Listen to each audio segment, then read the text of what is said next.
How much do you weigh? Okay, the answer to that question is probably none of my fucking business. But how you feel about the answer to that question probably has a lot more to do with what you're eating than anything else you're doing to manage your weight. And why you're eating the way you are can be directly connected to your habits. In this episode, we'll discover some surprising connections between neuroscience and nutrition, and you'll learn how you can hack your brain's reward system to optimize your habits and reshape your relationship with food. But first, this is the Fit Mess, where together we learn to develop habits that help us live beyond our mental health struggles to create happier, healthier lives. He's Zach. He lives in the future with his anxiety. He's Jeremy, and he lives in the past with his depression. And we get together once a week in the present to share the obstacles we face and how we overcome them. Hey, thanks so much for listening to this episode. Zach is going to join us in just a few minutes. He's not available right now, so he will join us for the interview in just a moment. But first, I want to start by talking with you about diets. I've tried them all. Keto, South Beach, low carb, slow carb, low fat, intermittent fasting, all of them. I've done all of it. Some of it's worked for a little while. Some of it's not worked at all. A lot of it's been a huge pain in my ass. But here's the trick. There is no one diet that will work for everybody. At one point, I was a much heavier guy than I am now. When you look at the scale, there was 70 more pounds on me than there is at any given time when I look these days. And most of that weight came off when I made some big changes, including cutting out a lot of carbs. I quit drinking alcohol, which, spoiler alert, was probably the biggest factor in my weight loss of anything that I tried. But along the way, eating a little bit better, drinking not at all, inspired me to start moving more. I started riding a bike to work every day. That wasn't enough. I started going to the gym every day. I started just stacking these little things on top of each other that helped me melt off, again, like 70 pounds. I had people ask me, what are you doing? How is this working for you? This is incredible. I can't believe the transformation. And when I told them what I did, they tried it. I don't know how severely they tried it. I don't know how far in they went. Or maybe they just dabbled for a few days and gave up. But I don't think I know anybody who had the same level of success, in big air quotes, with weight loss that I had based on what I did. And that's because nutrition is so specific to each person. And full disclosure, that weight that I lost wasn't all that I've had to lose. I still have weight to lose now to get to where I want to be. And when I say weight loss, I don't mean a number on a scale. I mean looking the way I want to look, feeling the way I want to feel in my clothes, having a level of confidence that I think comes with a body that I build through intention and through discipline that is a symbol of the hard work that I've put in. To me, that's when I talk about weight loss, that's what I'm talking about for me, is I want to get to a point where physically I am fit for whatever task is at hand and that I don't feel shame, when I'm at the pool with my shirt off or whatever. These are the things that I wrestle with. So I've been experimenting lately with my own diet. I'm taking advice from a lot of different experts that I trust and basically trying to make sure that I get enough protein, trying to get the right amount of good fats, and trying to get enough vegetables into my pie hole every day.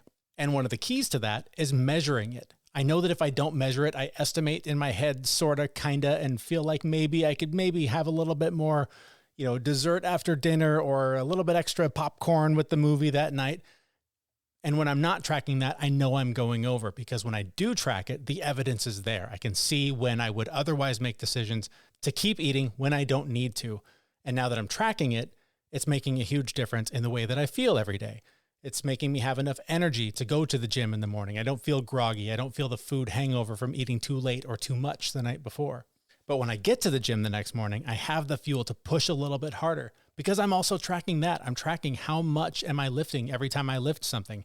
Can I lift a little bit more of this time than I did last time? What do I need to maybe back off on today because I just don't have it in me? Maybe I'm a little too sore to lift as much as I did last time. All of these things come back to, for me, measuring it. If I don't measure it, then I'm guessing. And I know that when I'm guessing, it's based on a lot of emotion, and the emotion is almost always wrong. So I'm trying more and more to rely on data to make the kinds of choices that will lead to the kinds of habits that will lead to the kind of lifestyle that I'm trying to live. So having shared all that, I also want to share that I am no nutritionist. I am no expert. I am no licensed dietitian. I would not necessarily take my advice about what you should eat, what you should fuel your body with, because again, we're all different. But that's why today we have an expert that can help you make the right kinds of choices, or at least know where to turn so you can find the right answers to the questions you have. That's coming up in just a minute. If you're tired of dealing with those pesky post-workout aches and pains, we've got something you need to check out right now. It's the new Recover Ice Bath. It's the ultimate game changer for your recovery routine. And guess what? It's surprisingly affordable, and we're going to throw in free shipping anywhere in the world. That's not something we can offer forever, so you got to act fast to get your hands on this incredible ice bath. So don't let muscle soreness slow you down. Go to our website, click on the link in the show notes for this episode, and experience the power of the new Recover Ice Bath for yourself. All right, our guest is Rebecca Washuta. She is a licensed dietitian and health coach specializing in weight loss and autoimmune conditions. And we started really looking at diets. What are they? Do any of them really work? I think it depends on who you ask. And I think to the large majority of the population, diet has a really negative connotation, right? People associate diet with restriction, diet with not being able to eat their favorite foods, diet with only eating salads, or, on the flip side, the keto diet, right? Where you're only eating meat and cheese. But really, in general, diet just encompasses everything that you're putting in your body. And so I do think it's important to take away that negative connotation because it doesn't have to be restrictive. So how do we fix that? Because for so many people, I mean, this is an epidemic for millions, and it just seems so simple. It's the food we put in our face. Why is it such a big challenge for us to solve this problem? It's such a big challenge because there's no one perfect diet. It's been shown throughout the research that you can lose weight on a very low-fat diet, right? Those are like the diets of the 90s that everyone was pitching. Fat's bad, everyone do low fat. And you can lose weight that way. It's very hard because all of your hunger hormones are going to increase, and we're in these environments where we're surrounded and bombarded by food propaganda. So it's very hard to do, but you can do it that way. On the flip side, on the other side of the spectrum, you can also lose weight on a keto diet. So it really depends on your lifestyle and your preferences and your goals. There's no one perfect diet. And I think there's so much misinformation out there and people trying to press upon other people what they think is right for them. And I always tell my clients, anyone who is trying to give you diet advice without really walking through your medical, understanding your genetics, your microbiome, they don't have your best interest in mind, because you really need to know more about a person to understand what diet they will thrive on. Let's take it back a little bit. So you have more than just a couple of certifications in, things around how the human body works and nutrition and things like that. I'd love to hear you talk about like how you've gotten to the point where you're at. Like what have you done along the way to get to where you are now, talking about behavior changes and habit formation and the food that we put in our bodies? I went to school. I went to Tulane University. I majored in neuroscience. Wasn't sure what I wanted to do with it. Nutrition definitely wasn't even on my radar. I just knew I was someone who liked science. Once I graduated, I moved to Philadelphia. I worked as a research assistant at University of Pennsylvania. I hopped around a bit more, and I wound up in the pharmaceutical industry. So it was really interesting because you do get to see the behind the scenes of what's going on with the drugs and everything happening in the clinical trials, before the drugs go to market and are FDA approved. So it was interesting to me initially. And, I was 27, I was making a lot of money. I was traveling the country. I had the corporate credit card. I was taking clients out to fancy dinners, but I wasn't happy. So what I thought was my dream job, once I actually got there, I was like, this isn't it. And the reason for that is because when you get to see the behind the scenes, you see all the drugs that don't work, right? And so for every drug that's approved, there are hundreds that don't work. And there are these people in the clinical trials, their whole lives depend on these drugs working and they don't. So it's really hard and it's sad to see that for the most part, it's a lot of failures. And so, I got to the point where I said, I don't want to be working to just manage and treat disease. I want to be upstream from that. And I want to work to promote it. And I want to work to promote health and prevent disease. So in my late 20s, I went back to grad school for nutrition and I got my master's. I did this while I was working full time. So it was a hectic 2 years, but got my master's. And then in order to become a dietitian, you need to do an internship. So did my internship, passed my board exam, got licensed in the state of Florida where I live. And I knew I wanted to do a private practice. So I knew I wanted to work with people who are, already relatively healthy and help them continue to reach their health goals. I didn't want to be in a hospital. So I got an office, I decorated it, I was ready to go. And this is like February 2020. So, I get my first couple of clients in the door and then COVID hits. And I was like, oh my gosh, what am I going to do? I blew up my whole life to go back to school. And now I have to break the lease on my office. I can't see clients. What at the time felt like the worst thing in the world ended up being a blessing in disguise. Like most people, I was able to pivot and see clients virtually. And it was actually really beneficial because initially I intended on, having this office and having this private practice and seeing clients in Miami, which would have been fine because it's a very health conscious community down here. But because I was seeing clients virtually, I was able to see people from all over the country. And because I was doing it via Zoom, I could go back to back to back to back. So I saw a lot more clients than I would normally see. And, from working during that time with all of those clients, I recognized two things. One, what we talked about earlier, there's no perfect diet, right? People can thrive on a vegan diet. People can thrive on a keto diet. It really depends on their lifestyle and background and preferences. And the other thing I saw was that information alone isn't enough to change behavior, right? So I can give you the world's best meal plan, the world's best exercise regimen, and it means nothing if you're not going to follow it, right? So I was able to see that the clients who were reaching their goals and they were maintaining the results and keeping the weight off developed healthy habits. So what I did, able to leverage my background in neuroscience to really go in, dive into the research, read all the books on habits. And then I created my own framework that I now use with clients to develop habits, because habits will not only change your behavior, they'll change your life. Really, they really shape your whole life. And I no longer give out meal plans. I tell my clients up front, I say meal plans are worthless because the minute you go on vacation, the minute you have a wedding to go to, all bets are off. So, I focus on teaching clients how to eat so they can choose the best foods for themselves in any situation, and then creating those long-term habits so they're able to maintain that and keep up with that for life. So I want to jump back to the neuroscience part of this because I think that's fascinating. What have you discovered there that we can hack into to better optimize these little habits that we try to change? It's just so hard to stick to these things when we try to change our lives. And I think a lot of times it's because we just bite off more than we can chew. But what have you discovered through your research in neuroscience that can help us form and keep, maybe more importantly, better habits? I've learned a lot, and I'm super excited to share it. And pardon me if I kind of geek out here because neuroscience, is my background and I love this stuff. So I think the problem most people have with creating habits is there's this misinformation out there that repetition creates habits. And it's not true, right? There's this random quote that it only takes 30 days to create a habit. And so I think people, start doing something and maybe they do stick with it for 30 days. And if it doesn't become a habit at that point, they're frustrated, they feel dejected, they have a lot of negative self-talk, and they usually throw in the towel. So repetition is meaningless, really, when it comes down to it. That's the old school way to do it. And that's for a lot of reasons. The first is, it depends on what type of habit you're trying to create, right? Because there are different levels. If you're trying to drink a glass of water first thing in the morning when you wake up, that's relatively easy. You can probably incorporate that into your routine if you do it for 30 days. If you're trying to work out for 45 minutes every morning and you're starting from scratch, that's going to take a little bit longer. There isn't something across the board that habits in general only take this much amount of time. Like there's a lot of nuance here. But one of the easiest hacks is that pleasurable feelings reinforce behavior. And so I'll go into the evolutionary biology of this.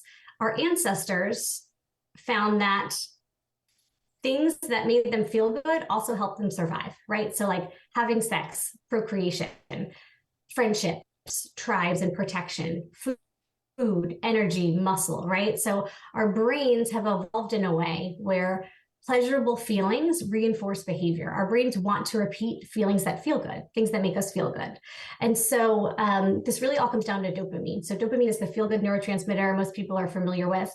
And dopamine winds up being like Miracle-Gro for the connections between your neurons. So if you feel good when you're doing something, dopamine is going to strengthen the connection between the synapses and make that behavior easier to repeat. So I'll give you a general example. I'm sure we've all found ourselves walking into the kitchen, you open up the pantry and you start eating potato chips, right? And then you get halfway through a bag before you even notice. That's a great example of dopamine. And so sometime in the past, you have eaten those potato chips and you have felt really good about it. And so dopamine was released. It strengthened the connection between the neurons that made that behavior happen. And now that behavior becomes more automatic. And so we can leverage this for habits that we do want, right? So we want to be able to break that pattern of the mindless snacking and the fog eating, but we can actually leverage this for good and in order to create habits that we like. And so my best advice to someone is if you're looking to create a habit, don't start with something that you hate, right? I have so many clients that come to me and say, I want to get in shape this year. I'm going to start running, but I hate running. It's just going to be an uphill battle. You're literally working against all of your neurobiological mechanisms. And so it's not that you have to, the only way to create a good habit is to start with something that you love. You don't have to be thrilled or excited about it, but at least start with an activity that's neutral, right? That you have neutral feelings about. Or, if your goal is to work out, there's so many different options, right? You could do ballet, you could do kung fu, find something that gives you some joy, because that way you can leverage the reward pathway in your brain, and it's really going to help. So do you ever get to a point where you're practiced enough in taking on new habits where you could take on something that you do hate doing? Or would you just recommend not doing that at all? Yes. And so I'll tell you how. So there is this theory, which I'm sure you've heard of. It's called postural feedback. And it's the idea that, yes, our brain is controlling our body, but our brain is also monitoring our body for cues, right? It's constantly monitoring our heart rate, our breathing, our position in space to know, like, are we in danger? Are we safe? Right? That's just like an evolutionary mechanisms that we've developed. And so the postural feedback theory is that because the brain is constantly monitoring the body, you can sort of trick the brain into feeling certain ways, right? So if you've ever heard of the example that if you put a pencil in your mouth and force a smile, they've done the fMRI studies that it actually makes people happy, right? Even though you don't want to smile, just the act of spreading your lips like that. There was another study done at Harvard, which many people have heard of, and it's about power poses, right? So they found that if you make yourself look bigger, right? If you put your hands here, if you put your hands on your hips, if you lean forward on a table compared to, like crossing your arms and being small, you actually feel more confident. You can trick your brain into feeling more confident. And that's something, I've used in big boardrooms and pharmaceutical companies. So it anecdotally it works, but there's all the research behind it. So what you can do is you can use that mechanism to trick your brain into thinking that it likes an activity, even if you don't like it. So there are ways that, and I go through this in my course and with my clients, there are ways that you can use your body to trick your brain into thinking that you like something. So really anything can become a habit if you're committed enough. I'm totally asking for a friend here, not asking for myself at all. But let's just assume that somebody hates going to the gym for 45 minutes a day. How do I trick my brain into liking that horrendous activity? Okay.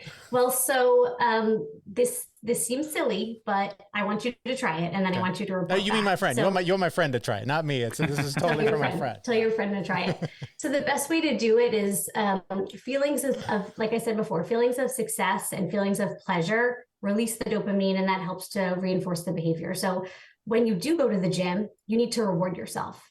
And so there's different ways to do that, right? You can reward yourself at different intervals. Like, hey, if I go to the gym every day this week, I'm getting, I don't know what men do. I was going to say a massage. Do men get massages? Sure, let's go with massage. I do. Yeah. I'm going to get a massage this weekend. I'm going to get my nails done. I'm going to get a haircut. I'm going to, whatever it is, do something to reward yourself, because that's going to help. The other thing you can do is, back to the postural feedback theory, is once you get to the gym, you want to celebrate. So what I tell clients is, like, pretend like you just got a check from the IRS for $10,000. You're so excited because everyone has a sort of like celebratory move, right? For some people, it's like, yeah, like this. Some people jump around, spin, like whatever you would do. So like whatever is instinctual to you when you get really, really good news, that's your move. Like, I want you to do that when you get to the gym. I want you to celebrate, because your body is going to see, your brain is going to notice that, and it's going to say, hey, this is good. Like, this feels good. I like going to the gym, and it's going to reinforce that behavior. That's funny. So it feels silly. It really does. But I actually, when I go to the gym, I choose to get excited about the moves and the workouts. And it's so funny because I choose to be excited, and I'm excited, and I get my stuff out and I'm ready to go and do a couple practice moves. I'm like, it feels so good. And then the middle of the workout, I'm like, oh my God, this sucks. And at the end of the workout, I have this moment of these two worlds colliding with each other, of like this excitement and pure pain. And like, wait, what just happened? But it keeps me going every day. How did we get here? Yeah, for sure. And at the end of the workout, like, you feel good, right? Those positive feelings take over, and that's what makes you want to go back. Yeah, it's a success for me personally. Yeah. Yeah. Let's go back to the first half of this where we started with the nutrition, because there is so much nonsense there. And like you said, it's so individualized. Like, if somebody's not asking you the right questions, they're just trying to sell you, nonsense. So how do we differentiate the nonsense? Where do we get the right advice? How do we figure out how to fix that part of our physical fitness? Yeah, I think you need to work with a licensed professional, right? There are too many Instagram influencers out there that are, don't have the right degrees. And when it comes to nutrition, I had to take an entire course on interactions between nutrients and medications, right? So there are certain nutrients, like grapefruit is a big one. It has a certain compound in it that interacts with dozens of medication. And like, to the point where if you eat an entire grapefruit and you take your medication, you could die. Like, literally toxic interactions. And if you aren't trained, if you don't know that, you're going to give out some misinformation. So I really think it's important, even for, I've heard stories of physical trainers who try to give diet information, but if you don't know someone's medical history, you really you need to practice within your scope. In general, health coaches aren't supposed to give specific advice. It's supposed to be more of like guidance and support with goal setting. So that's great. But you just need to be really careful who you get it from. And I think the other confusing thing is, and this isn't talked about enough, here in the US, the term nutritionist varies by state. So like in California, anyone can call themselves a nutritionist. Like, I could say, I read a book, I'm a nutritionist. In most states, like in Florida and New York and Pennsylvania, you have to be licensed by the state. Like, it's illegal to call yourself a nutritionist unless you're board certified and licensed. And so I think people get confused about that. So technically, my title here in Florida is I'm a licensed dietitian nutritionist. So like, it is confusing, right? Because someone in California could also call themselves a nutritionist. It's similar to like, if you're a lawyer, you could also be an attorney or esquire, but all of those are sort of regulated. And here it's just like the wild, wild west. And it's because there's a lot of different lobbying groups trying to, pushing their own interests. But make sure whoever you're working with is certified. Ask for their credentials, ask where they went to school. I think that's fair. You're paying them money. You want to know what their background is. You want to know what their experience is, because there are a lot of nuances. You want to work with someone who's taken biochemistry, who understands your microbiome and your genetics, because that really plays a big role. Additionally, I work with a lot of clients who, even though they are overweight and even sometimes obese, they can still be deficient in certain nutrients, a lot of the micronutrients. And sometimes that can actually make you feel more hungry, right? And that can perpetuate this inflammation and obesity. And so really zoning in on what clients need, not just in their diet, but with supplements is important. I'm not sure I believe the word diet fad, because I think, to your point earlier, there's a different diet for so many different people. We're all unique. But if somebody's looking to do this, right, it's a unique diet and you don't give out meal plans. So how would somebody kind of take those first steps of what diet plan is right for me? Should I try a fad diet? Should I try this? And are there truly like any real fad diets that just don't work for anyone? I will say that I am not a fan of the low fat diets. So like, again, what was really pushed in the 90s, and because when they take out the fat, they're going to be adding in sugar. So a lot of those low fat diets really is what caused this epidemic of diabetes that we have now. But, in a laboratory setting, it works. And so, nutrition research is convoluted, because you'll see a paper and like, okay, something worked in a closed contained lab. We put people in a lab for 2 weeks. We didn't let them outside. We fed them low fat diet for 2 weeks. They lost weight. Well, that's great, but that's not the real world, right? Like, we don't exist in a vacuum. People are in this world where they're not just being fed, like mice. They're constantly having to make decisions, and there's food all around them and they don't know what to do. So when you're on those very low fat diets, it's actually triggering your hunger hormones. And so you're inclined to eat more. And so in our world, our societies now and our environments are set up for people to be overweight. They are. And that's the problem, right? Like it's so much easier to get McDonald's and so much more affordable to get McDonald's than it is to buy a salad at Whole Foods.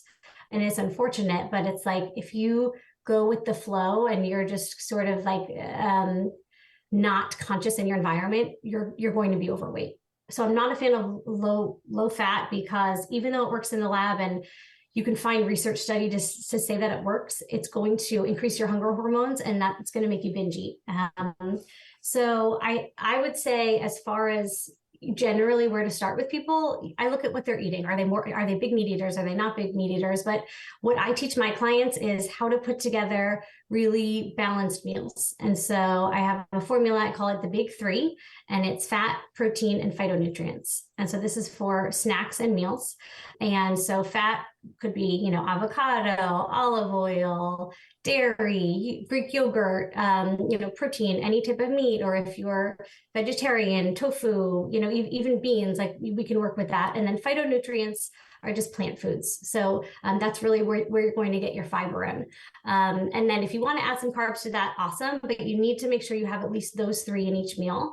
And once I get clients started on that, to say like, use this, and I give them lists of here are fats and top proteins and phytonutrients. Use this to put together your meals and snacks for the week. And let's talk next week. They come back saying, I didn't know what it felt like to be full. I didn't realize I wasn't full. I just thought I was hanging out in the kitchen all the time. But when you are really satisfied and you're having enough protein and enough fat and, the carbs you were craving, and your blood sugar is balanced and your insulin is balanced, you won't be hungry for 4 or 5 hours, and you can be focused and you can do your work. I know we're in this world now where a lot of people are working from home. It's easy to hop into the kitchen and grab snacks, but most people aren't getting enough fat or protein, and those are the most filling macronutrients, and that's what's going to turn down your hunger hormones. What people don't realize is, similar to the way that our bodies have a thermostat, right? So if we are too cold, we shiver. If we're hot, we sweat. Our bodies also have a lipostat, so like a thermometer to measure the fat on our body. And so that can be changed, but generally speaking, your body is going to fight really hard to keep your fat percentage at the same percent. And so that's why when you do severe calorie restriction, your hunger hormones are going to go through the roof, and you're not going to be able to sustain it. So my approach is not counting calories. It's not meal plans. It's really focusing on teaching clients how to build really satisfying meals and snacks, how to balance their hormones, balance their blood sugar. And it's super effective. So much great advice there. If somebody wants to work with you, find out more about you, where can they find you online or perhaps in person if you're operating things in person these days? Yeah, for sure. So they can find me online. My website is happyhealthynutritionist.com. Same for Instagram. And right now I'm actually just seeing clients virtually. So open to working with anyone. I have a few different packages. Our thanks to Rebecca Washuta. You can learn more about her and her work in the show notes for this episode at thefitmess.com. Some key takeaways from that interview. Number one, the brain's reward system plays a crucial role in shaping our habits and behaviors. By understanding how this system works, we can effectively create lasting behavior changes. Dopamine, a neurotransmitter associated with pleasure and reward, can be harnessed to reinforce positive habits and make them more sustainable. 2, restrictive diets and quick fix resolutions often lead to failure. Instead, a sustainable and enjoyable approach to nutrition and habits is key. By finding pleasure and satisfaction in the foods we eat and the activities we engage in, we can create a positive feedback loop that reinforces healthy behaviors. And finally, hacking your brain's reward system involves understanding the triggers and cues that lead to unhealthy habits. By identifying those triggers, we can interrupt the automatic response and replace it with a healthier alternative. This process requires self-awareness, mindfulness, and a willingness to experiment with new strategies. So much more great advice in that interview. I'm so glad that we were able to share that with you. Thank you so much for listening. If you'd like to learn more about this, we will be publishing an additional blog to go deeper on this information. That's going to be available at our website, thefitmess.com. You'll also find a brand new episode from us there in just a few days. Thank you so much for listening. We'll see you soon. We know this podcast is amazing and doesn't seem to lack anything, but we need a legal disclaimer. Prior to implementing anything discussed in this podcast, it is your responsibility to conduct your own research and consult your physician. You should assume that Jeremy and Zach don't know what they're talking about, and they're not liable for any physical or emotional issues that occur directly or indirectly from listening to this podcast.